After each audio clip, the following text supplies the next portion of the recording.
Welcome to the Jedi Ranger. I'm JohnBerry555, and today I'm presenting my review of Star Wars Visions Presents The Ninth Jedi. So this series has 8 episodes in total, and I took a look at each of these episodes individually in a series of YouTube shorts. But don't worry if you didn't catch those shorts, they will be replayed in this video. But before we get into that, I will just let you know that I very much enjoyed the series, I very much enjoyed the message, and I really did like how I set up a potential continuation of the story. Won't say too much more until my conclusion, so stay tuned for that, but in the meantime, enjoy the rest of the video.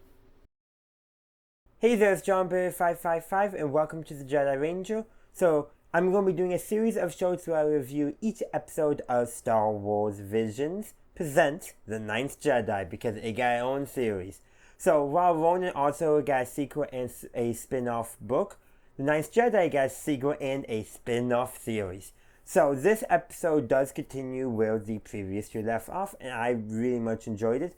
Obviously, the first episode is the one I'm talking about, and that one is entitled A New Threat. And that new threat is, well, spoilers from this point on in the video. If you would want to avoid spoilers, just swipe up to whatever video YouTube sends you. If not, stay right here. Oh, but yeah, click on my channel and watch something else if you don't want to get spoiled.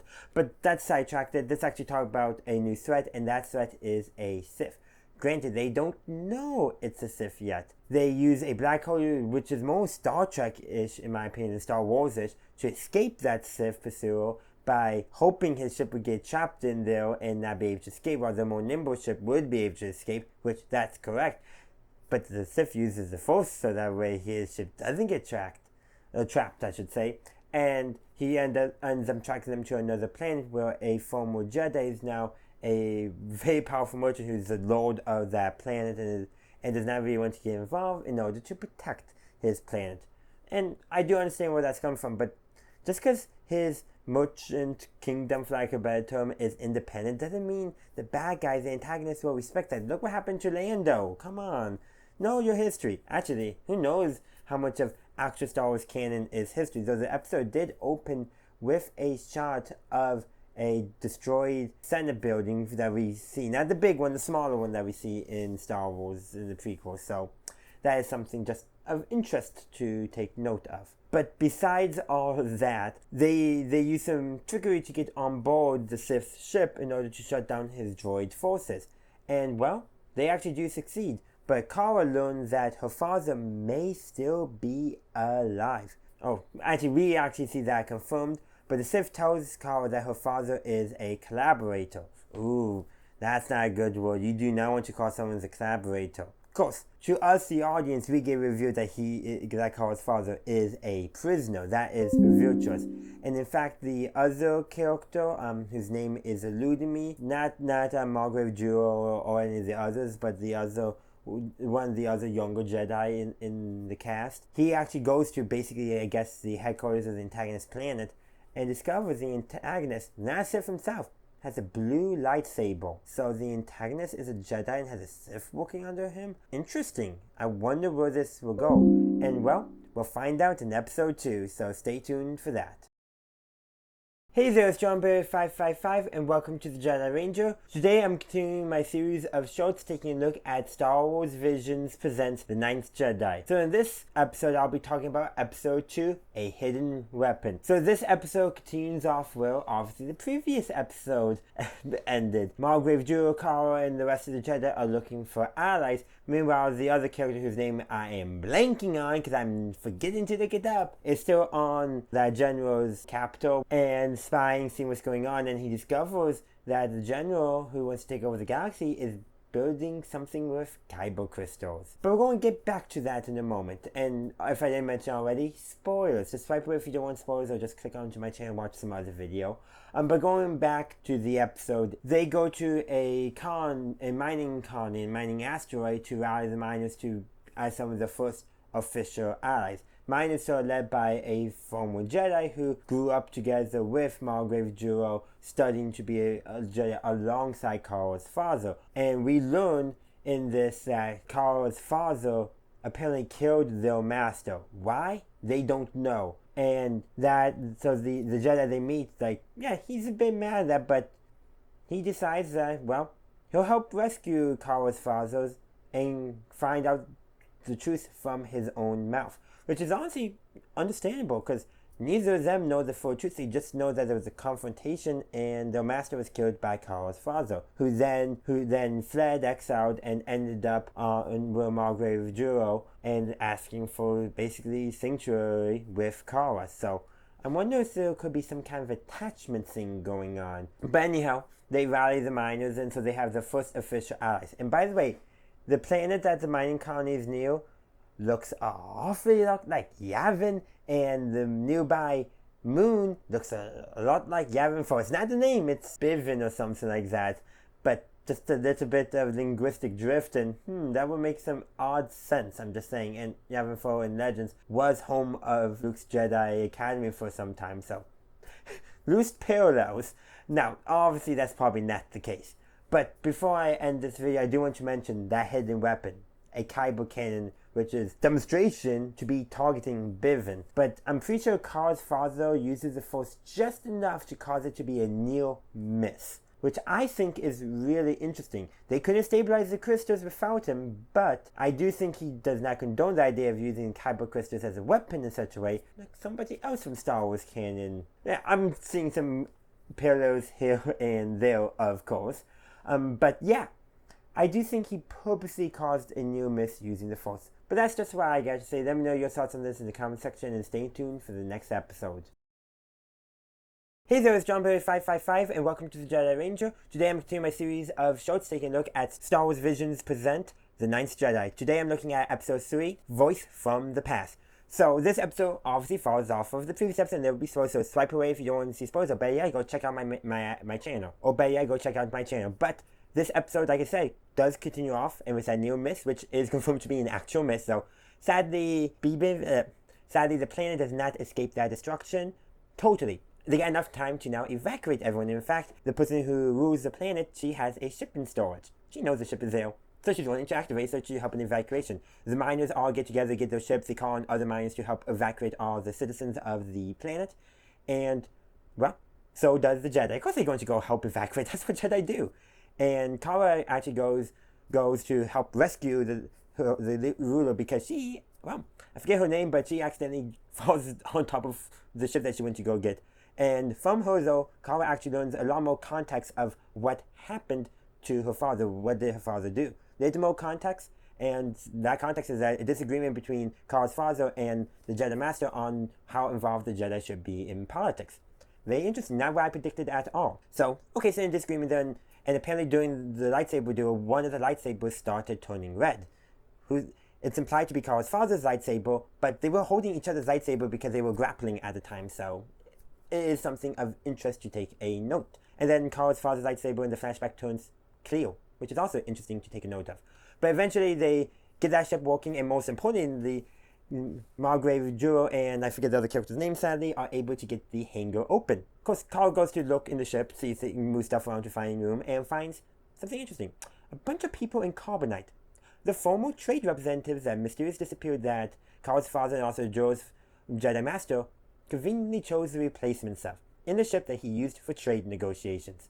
So that provides a lot more context to Kara's father's actions. And at least one security recording implied that Jedi Master is the one who started the fight by attacking Kara's father. So a little more context, but do we still know the full story? No one does, and they want to speak with Kara's father about it because they need to figure out the story. But also from Easton, who's spying on the general's army and all that, reports back. Granted, his communication gets broken, but the thing right before it stops working that he reveals is that general can use the Force and has been calling Kara's father Master. And Joe's like, I think I would have known if Kara's father had a Padawan, but it's very interesting to note. What exactly is going on, we still don't know, and we probably won't find out quite yet, but they're planning to confront the general and stop that weapon for good. Man, that sounds such like a Star Wars thing. Such a Star Wars thing. But anyhow, that's where I'm going to leave it today. Stay tuned for the next video where I'll be talking about episode 4. Hey there, it's JohnBerry555 and welcome to the Jedi Ranger. Today I'm taking a look at Star Wars Visions presents The Ninth Jedi. Today I'm looking at episode 4, Hawwan Attacks. So this is a pretty good episode. I really love the two meanings the title has. One, because Hawwan's army is actually attacking, and two, because he himself ends up attacking Kara in this episode. And also Margrave Juno, who dies and becomes one of the Force. And we actually see him become with the Force before passing on a bundle to Kara, which I presume is the bundle of the remaining lightsabers that haven't been given out yet, but it could be something else as well. But we also learned that Hawwan was a witness to the fight between Kara's father and Kara's father's master, and took basically the wrong lesson from that, and is trying to achieve peace by achieving no emotion whatsoever. No kindness, no compassion, no glee, nothing. Just total, true dispassionate evil is the best way of looking, because he's still evil. See, that's his army attack defensive refugee ships that he himself caused the need for. So he's still not a good guy, despite what he himself says about himself. And that is something that we should consider about him. He may say he wants peace, but he's lying. Or more accurately, he's not lying. But to him, peace is basically going to be a state of nothingness. And that in some ways is going to make him much more of a threat than traditional Star Wars villains like Palpatine. And honestly, probably some of the Siths that we saw in Legends are probably the closest in terms of actual threat that Hawwan has. Of course, this episode also sees Ethan free Kara's father, though Kara's father does most of the work using the Force, indicating that he could have freed himself at any point. But I also see, given some of his other dialogue in this episode, apologize because he was trying to mitigate his own damage, because I think he realized who he was talking to, a witness of him killing his own master. So there's that, and he sends Ethan to go basically escape and save Kara and Juro, who, well, he senses the Force that Juro became one of the Force, but I don't think he's telling Ethan yet. But Ethan's gonna find out from Kara, because Ethan gets in, sees the destruction, and the only ship that's left is the one that Kara barely got in. And that's only because of Juro reaching out from the netherworld of the Force and encouraging him. Very much like what Ben Kenobi did for Luke. Nice parallel right there. And that's pretty much where the episode ends. It's going to be very interesting where it comes next, but this definitely feels like the low point in the story, which makes sense at the end of episode 4. And it's just kind of similar to The Empire Strikes Back in some ways. The heroes have been routed by the enemy, but not all is lost. So they are the low, but can they recover from it? So it's going to be really interesting to see the rest of the story develop. But that's what I got, so stay tuned for the next episode. Hey there, it's JohnBerry555 and welcome to the Jedi Ranger. Today I'm continuing my look at Star Wars Visions presents The Ninth Jedi. So I'm looking at episode 5, The Storm of Violence today. So this episode actually has a time skip from the previous episode, though still largely continuing the same story. We see General Hawwan took down one of the warlords by himself, just to flex I guess, and maybe to draw the Jedi out, who are in hiding. Kara's father seems to be trying to trail him, correct the mistake that occurred all those years ago. The others seem to be in hiding, and looks like Ethan though has contacted another resistance group, and looks like they might be working together, so that's good. But what's Kara doing during all this? She's hiding on a backwater world in self-imposed exile for failing. Well, the general's army shows up, burns the village, so Kara goes up to stop it, but also for revenge. And at the end of the episode, her lightsaber turns red, and she panics and runs away. And honestly, that very much reminded me of when Rey released that Force lightning in The Rise of Skywalker, and then doesn't trust herself anymore and goes into self-imposed exile. And I do kind of see heroes come from two kind-hearted people who do something and anger boils up and releases out, and they're scared by it, they panic about it, so they run away. Great, we don't see what happens next to Carl because that's going to be in the next episode, which I haven't watched yet, but it is something I did want to note. And definitely all the villagers there are scared when they see her lightsaber red after knowing it was originally green, so yeah. And then the survivors of the general's army, well, they kidnapped the young one who Carl was becoming friends with. Yeah, just some casual coercion and blackmail, trying to force the village to turn Carl in, though Carl was running away into the woods, so that might be a little easier said than done.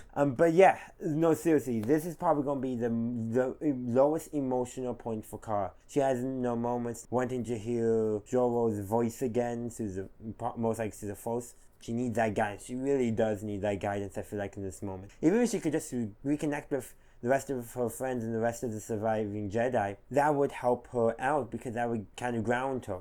But I do think one key thing here is, while her lightsaber did turn red and as a result of that revenge streak, I don't think it's a permanent change. One, she's our main protagonist, so it's unlikely that she would truly fall to the dark side. But also because that's part of character development. She's at her lowest point. She's going to have to build herself up. How that's going to occur, we don't know, but that is what's going to happen just by the nature of, I think, a good story. But who knows? Let's see what happens in the next episode. Hey there, it's JohnBerry555 and welcome to the Jedi Ranger. Today I'm continuing my look at Star Wars Visions presents The Ninth Jedi with Episode 6, Light of the Force. So this episode, like all the others, continues where the previous episodes left off. While there's a little bit with our other characters just kind of establishing what they're doing, the heart of this episode is on Cara and her learning to let go of her anger, her hate, and all that, so continuing off from her story in the last episode. And, well, she does that. Yes, she uses her anger a little bit in this episode to escape being captured by bounty hunters working for Hawwan. And she does end up killing one of them. However, just like her father, she is able to, in the fight, let go of all her emotions and trust in the Force itself, with her lightsaber then turning silver. She lets the other bounty hunter live and basically gives him a lightsaber for him it's blue, and now he's becoming a Jedi. Don't see too much of that, but that is, I think, kind of funny in the sense of who would have thought that was going to happen, but also that is still showing compassion because she could have still killed him, but she chose not to. And yes, she's trusting the Force. And this is where I'm going to get a little bit more philosophical. In regular Star Wars canon, the light side is about trusting the Force and not letting your emotions dictate your actions. And here it seems to be very much the same way, but it definitely, I'm afraid some fans are going to take the wrong message about the existence of Grey Jedi when that's still not the case, because here it's Jedi who trust solely in the Force. So Cara now, and Cara's father, their lightsabers turn silver. But Hawwan, his lightsaber is also turned silver when he took Joel's lightsaber. And for him, it's not because he's trusting in the Force, but because he has purged himself of all emotions. He's getting the same effect, but the reasoning behind it, I think, is different. Hawwan is just nothing. He's purged himself. But with Cara and her father, they are fully letting themselves trust in the Force and let the Force dictate their actions. That's my prediction. That's kind of my theory going on there. Could end up being different, but that's what I think is going on. The silver for the Jedi is representing total trust in the Force, letting the Force guide their actions in combat when they have to fight. But for Hawwan, like I said, it's because he's purged himself of all his emotions. But I do think he's also lying to himself, and I have a feeling we might see that by the end of the series, but we gotta wait for that, so stay tuned for episode 7. Hey there, it's JohnBerry555 and welcome to the Jedi Ranger. Today I'm continuing my look at Star Wars Visions presents The Ninth Jedi with episode 7, The Jedi Strike Back. So, seeing this title made me think of The Empire Strikes Back as the title, but also the original title of The Return of the Jedi, which was Revenge of the Jedi. Not quite, of course. I think that's more just an homage.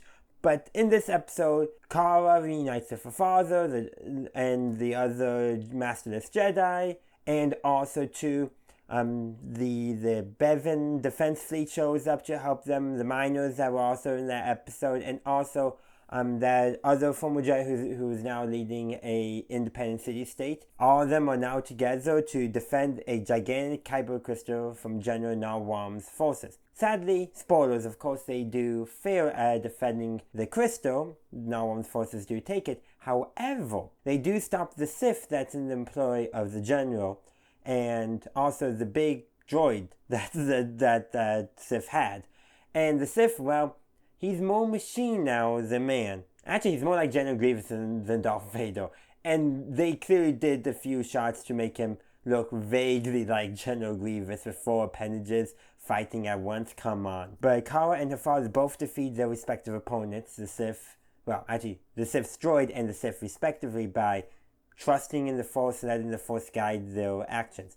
So, I don't think Cara's father has seen the fact that Cara's lightsaber is silver. I don't think he's seen that yet. But now they got to come up with some plan to destroy the Kyber cannon and stop General Hawwan. So, at least as they lay out, the plan is that we're going to see the next episode, assuming all goes according to plan, is that Cara's father will go after General Hawwan while the rest go to destroy the Kyber crystal cannon. So, let's see how that actually goes. But ultimately, this is a little more of an action-packed episode, of course. But that's not all. We get once again confirmed that the Hunter is now in Cara's employ. Seeing the blue lightsaber he ignites is what gets everyone to trust him. But also, too, the last lightsaber is given to, I forget her name, but the leader of the Bevan Defense Fleet and all that. Well, now it's just, I guess, a defense fleet because they don't have the home world anymore. But I do find that kind of interesting that she didn't want it, but she was given it. But still, there's only 8 Jedi counted as, 8 lightsaber users. Who's going to be the 9th Jedi? Is Hawwan going to potentially in the next episode figure it out and realize his mistake? The title of the last episode is going to be the 9th Jedi. Who knows? We just got to wait and see, or is it somebody we don't know yet? It would have been Joro, but Joro is now one with the Force, so let's just wait and see in the next episode.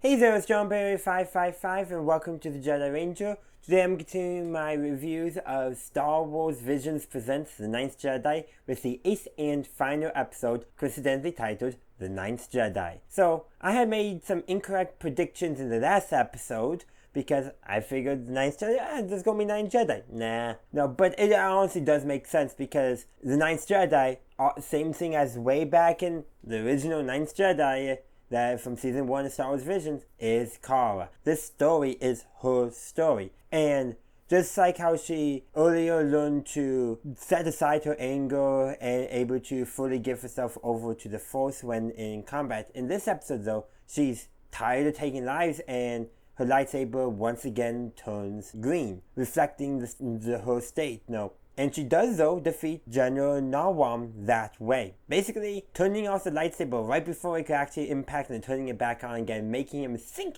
he died. But he didn't. Nah, he didn't. The heart of the episode is rejecting that notion of there's no dark, light versus dark, rejecting the notion that that doesn't exist. Rejecting the notion of being almost a gray Jedi, which is essentially what General Hawwan is trying, or whatever, is trying to do, but he's doing it from almost the dark side perspective, and it turns out his lightsaber turns red because he truly hadn't emptied himself. He convinced himself he did, but no, that's just who he wasn't. He's defeated, his army collapsed, and the epilogue more or less shows basically a new Jedi Council forming. With Cara and all the ones, and the Force Ghost of Margrave Joro. I just love that. His Force Ghost is just sitting there with the Jedi Council. That I really do like. But I'm also going to just mention too that the Kyber cannon, they don't really destroy it per se, but they cause enough damage to the Kyber crystal that it ends up basically turning the ring of that planet, turns the rings into Kyber, so literal rings of Kyber for that planet, which I think is quite fitting. So instead of becoming an agent of destruction, it spreads that Kyber around the entirety of the planet in a ring system. Beautiful, just beautiful. Of course, the episode does end on a cliffhanger. Cara's father, who does survive, though injured, gives a lightsaber to General Hawwan in prison. The question is, what happens because the screen goes to black and we just hear some lightsaber noises. We don't know. Does Hawwan strike? Cara's father's down. What color is his lightsaber? We don't know. But I do think it is interesting and it's definitely setting up if they want to do a season 2, which I think is perfect. A great way to end the series. But that's what I gotta say for now.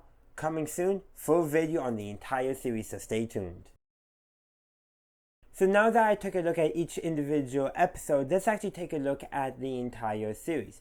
So there's a lot I want to discuss that I didn't discuss because of the 3-minute limit that YouTube Shorts presents. So, I've already said I very much enjoyed the series, but there's a lot of points, a lot of smaller things that I really enjoyed that I didn't talk about, such as the music. The music of this show is gorgeous. I really love every now and then you can hear a little bit of snippets from other Star Wars pieces. Not quite rearranged, slightly different tempo or even beat, but you can still hear that quintessential Star Wars music. I can definitely tell there's a little bit of a what's the word I'm looking for? But I hear a tiny bit of Imperial March with the music that they use to associate with the antagonist. It's not the Imperial March, but it just calls back to you in such a way that, oh yeah, yep, that's the Star Wars bad guy music. And that's what I'm talking about. It's not the Star Wars music, but it calls back to you in such a way that it reminds you of it, but it clearly is something different, something new. And that is beautiful, and that's part of the reason why I really love that music. The sound design is also on point as well. I will say just one thing, because I did watch the English dub of this, that you can definitely tell that the lip sync is designed for the Japanese dialogue, which is what it was made by Japan, Japanese animators, so of course it's going to be designed that way. And so watching the English dub, you could definitely tell that, but I'm not going to fault the show for that. I'm going to fault me for not understanding Japanese and not wanting to read subtitles, which I probably could have done, but it's easier for me just to listen to the English dub. That's on me though. But like I said though, beautiful music, beautiful sound design across the board. Also, the animation is beautiful. I will let you know there are times that you can definitely tell they just a static shot for the setup, for the background, whatever. But you know what? That's fine. That's actually, I love seeing that because it reminds you that the animation is, well, animation. I don't know if it's actually hand drawn, might be digital, but still, you can tell that this is a 2D animation, and if they don't need movement, why have that movement? And I think that's just beautiful. It also makes it a little bit easier on the animator, let's be real. But calls back to, I would almost say, the golden age of cartoons, where the backgrounds are static, where if something just needs to be still just for establishing shots, so be it. You do still get that, but you just don't get that like you used to. Now, back in the day, that was definitely a cost-cutting measure, not anymore. But I still like that. I like seeing that because that shows human effort in that animation process. I can go on and on about that kind of stuff. Like the lightsabers are beautiful. I do really like how the lightsabers have meaning in this context. I will admit I'm not a big fan of the fandom assigning meaning to lightsabers. And I don't mind the Ninth Jedi doing it because it serves a story purpose. And most importantly, the lightsabers are not just a color because for whatever, it responds actively to the user and therefore it has that narrative element. Kyle's lightsaber changes colors twice in the series. And if we factor in the original episode in the first season of Star Wars Visions, her lightsaber in her story so far has changed 4 times. From kind of a dull greenish hue to symbolize that she hasn't connected with it yet, to her green lightsaber, to the silver lightsaber reflecting her basically letting go of all her emotions and trusting fully in the Force, to her lightsaber once again turning green, representing her wanting to be on the Jedi path and most importantly not wanting to take a life. Realizing that when she trusts herself fully into the Force, she can take a life, but that still weighs on her and she doesn't want that for herself, which is just beautiful. For General Warlord, or whatever how you say his name, yeah, he originally has a blue lightsaber because it was a lightsaber that doesn't do anything. But then he gets Master Joe's lightsaber, it turns silver, reflecting how he just purged himself of all emotions. Care, empathy, compassion, hate, anger, just totally purged himself with that. But he's not really. And when Kara forces him to see that part of himself, his lightsaber turns red, reflecting who he truly is. An antagonist is someone who lets evil, who's complicit in evil, who ultimately wants power. It is beautiful. I really love how it does that symbolism in the story. I don't like it in the main Star Wars continuity. I don't like how the fans have pushed that on Star Wars when that's really only like barely a video game mechanic, not even that. But it's alright in the story because it serves that purpose in the story. I just don't want it beyond the story. Does that make sense? Into the other aspects of Star Wars, because Star Wars Visions is its own thing, and The Ninth Jedi is its own thing. Now, could we have it fit into the main Star Wars continuity? Sure. Decades, centuries later, yeah, totally. The only callback besides the terms Jedi and Sith to Star Wars as we know it is way back in Episode 1, and I mentioned this before, where there's an established shot on Coruscant showing the Senate building, not the big one, the smaller one, which I think is actually called the Executive Building, but seeing it partially damaged. That's the only callback we get to the main continuity of Star Wars besides some terminology like Jedi and Sith, like I mentioned already. Which I think is really fascinating. And an alternative timeline? Yeah, go for it. It's Star Wars. It can be whatever you want it to be. Well, not whatever, after all. You gotta appreciate, you gotta respect the stories that have been written for Star Wars. You gotta respect them. But what I'm really trying to get at is this beautiful world that can have those different rules because it can be different. We need to let most stories like Star Wars Visions and Presents the Ninth Jedi exist. Star Wars stories are quintessentially Star Wars, quintessentially telling us a Star Wars story about hope, about helping those in need, about standing up to evil, to tyranny, those seeking to impose their will on others. Quintessential Star Wars stories. I love that. But we don't need to have every story be set in the main Star Wars continuity. And that's what's beautiful about The Ninth Jedi. Yes, there's some allusions to it, but guess what? It's not. It's not in the main continuity. Could it be? Maybe. But it doesn't have to be. And that's what makes it so special, what makes it such a good, impactful story, because you just need to know what Star Wars is as it's called, what it's trying to say about standing up to evil, standing up to tyranny. And that's all you need to know about Star Wars to enjoy The Ninth Jedi. It just makes it beautiful, really. There's a lot more to discuss, of course. The final episode especially, while you could see there was like almost a narrative student saying, hey, Grey Jedi could be a thing. It shuts it down at the end, which I do appreciate. I've already talked about the cliffhanger ending of the Ninth Jedi, in the episode The Ninth Jedi, which I think is a great setup for whatever they want to do next. It could be very much that Hawwan is a prisoner. He's still going to seek himself and all that, or maybe he's going to improve and embrace the light side. We don't know, and that's great. I love that cliffhanger because it could go either direction because of when they cut it off. Beautiful. We got so many great characters as well. Cara, of course, is our main protagonist, but her father, who I'm impressed actually survived the entire series. Margrave Juro did die around the midpoint of the series. I think it was episode 3, if I remember correctly. So, yes, a mentor figure did die, of course, but I'm impressed that Cara's father didn't also die because he was also kind of that mentor figure role. But then again, the final episode, I really love the new Jedi Council setting up. They all got these robes with red stripes on them. Don't know why they chose that, but it still looks beautiful. Probably some symbolism in Japanese culture I'm not quite familiar with. But Margrave Juro just sitting there as a Force ghost watching the proceedings. I love that. I wish Star Wars would do that more with Force ghosts, where they're just hanging out, observing, watching, maybe interacting. I just love that. If you go into like some of the fan fiction space, go to Tumblr, and you get people making Force Ghost haunting Darth Vader, Obi-Wan and the Force Ghost haunting Darth Vader, like that kind of stuff. I just love reading. I don't know if I would like in the main Star Wars continuity, but non-continuity based stories, like it can just happen that doesn't impact the wider canon. I'm fine with that. I would love to see more stuff like that, and we get a little bit of taste of that in this final scene, well, almost the final scene of The Ninth Jedi. Should I also mention the space battle that was in the last 2 episodes? Gorgeous, but also too, in Star Wars, whenever we see a ship disabled, it always starts going down from the plane of our perspective as the audience, which is normally the way the ships are oriented.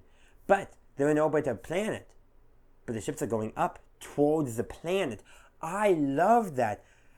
Which makes sense. The ship's engines, repulsors, all that technology is no longer keeping the ship in the stationary position. Therefore, the gravitational force of the planet is going to pull those ships down to it. I love that. And also, to all the people saying, why did the bombs fall in space in The Last Jedi? So the bomber was above the ship was there, and what was below the ship? The planet. Yeah, they made some like electromagnetic thing to propulsion. No, planet right there pulling the bombs down. That's all you need, and we see that in this episode where, yes, down from our perspective is actually away from the planet. Therefore, the ships fall up towards the planet, taking impact of how the gravitational forces would impact a ship that was no longer capable of maintaining its own position. I love that. And I mentioned too, like way back in episode 1, that they've been more Star Trek-y in terms of sci-fi with the black hole and all that. This here is another kind of example of that, where actual science is playing a role in something we don't always see in Star Wars.